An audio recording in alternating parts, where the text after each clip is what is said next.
कर्म का सिद्धांत अत्यंत कठोर है। जहां अच्छे कर्म व्यक्ति के जीवन को प्रगति की दिशा में ले जाते हैं, वहीं बुरे कर्म उसी के पतन का कारण बनते हैं। धर्म ग्रंथों के अनुसार मनुष्य के द्वारा किए हुए शुभ या अशुभ कर्मों का फल उसे अवश्य भोगना पड़ता है। गोस्वामी तुलसीदास जी ने भी रामचरितमानस के माध्यम से यह बताने का प्रयास किया है कि जो जैसा कर्म करता है उसे वैसा ही फल भुगतना पड़ता है। इसलिए यह नितांत आवश्यक है कि हम अपने कर्मों का लेखा जोखा करें। इस प्रस्तुति में आप जानेंगे कि कैसे कलयुग ही नहीं बल्कि सतयुग में भी छोटे से छोटे पाप से कोई बच नहीं पाता था। पाप और पुण्य का वास्तविक अर्थ व रहस्य जानने के लिए वीडियो को पूरा देखें और चैनल को सब्सक्राइब अवश्य करें। विलंब न करते हुए आरंभ करते हैं। हमारा अगला जन्म कब, कहां और किसके रूप में होगा, यह सब कुछ हमारे कर्मों पर ही निर्भर करता है। अनेक जन्मों में किए हुए कर्म हमारे अंतःकरण में संग्रहित रहते हैं। वे संचित कर्म कहलाते हैं और उनसे ही प्रारब्ध बनता है। इसलिए भगवान श्री कृष्ण ने गीता में कर्म को प्रधानता देते हुए यहाँ तक स्पष्ट किया है कि व्यक्ति की यात्रा जहाँ से छूटती है, अगले जन्म में वह वहीं से प्रारंभ होती है। जो प्रकृति के नियमों का पालन करता है वह परमात्मा के निकट है, परंतु ध्यान रहे, यदि परमात्मा भी मनुष्य के रूप में अवतरित होते हैं तो वह उन सारे नियमों का पालन करते हैं जो सामान्य मनुष्यों के लिए हैं। लौकिक और पारमार्थिक कर्मों के द्वारा उन परमात्मा का पूजन तो करना चाहिए, पर उन किए हुए कर्मों और संसाधनों के प्रति अपनी आसक्ति न बढ़ाएं। मात्र यह माने कि मेरे पास जो कुछ है उस परमात्मा का दिया हुआ है, हम केवल निमित्त मात्र हैं। एक समय की बात है, श्री रामचंद्र जी के शासनकाल में न तो किसी को शारीरिक रोग होता था, न किसी की अकाल मृत्यु होती थी, न कोई स्त्री विधवा होती थी और न ही किसी माता पिता को संतान का शोक सहना पड़ता था। सारा राज्य सुखी और संपन्न था। इसलिए कोई व्यक्ति किसी प्रकार का विवाद लेकर दरबार में उपस्थित भी नहीं होता था। किंतु एक दिन एक कुत्ता राजद्वार पर आकर भौंकने लगा। उसे अभियोगी समझकर राज दरबार में उपस्थित किया गया। पूछने पर कुत्ते ने बताया कि हे प्रभु, आपके राज्य में सर्वार्थ सिद्ध नाम का एक भिक्षुक है। उसने आज अकारण मुझ पर प्रहार करके मेरा मस्तक फाड़ दिया, इसलिए मैं न्याय चाहता हूँ। कुत्ते की बात सुनकर उस भिक्षुक ब्राह्मण को बुलवाया गया। ब्राह्मण के आने पर राजा श्री राम ने पूछा, हे विप्रवर, क्या आपने इस कुत्ते के सिर पर घातक प्रहार किया था? यदि किया था तो इसका क्या कारण है? वैसे ब्राह्मण को अकारण क्रोध आना तो नहीं चाहिए। श्री राम की बात सुनकर सर्वार्थ सिद्ध बोले, हे प्रभु, यह सही है कि मैंने इस कुत्ते को डंडे से मारा था।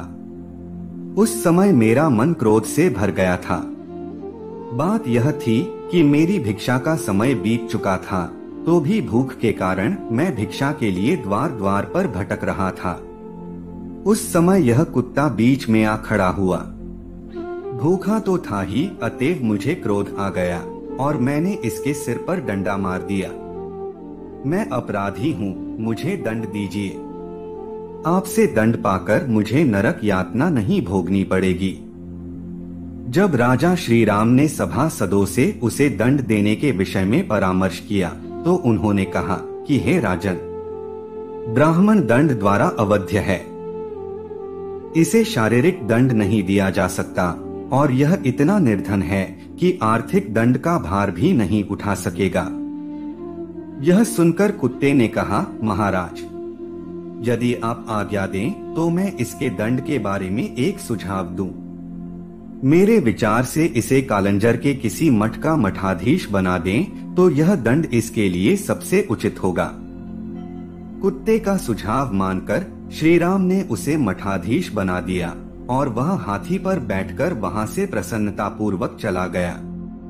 उसके जाने के पश्चात एक मंत्री ने कहा, प्रभु, यह तो उसके लिए उपहार हुआ, दंड नहीं।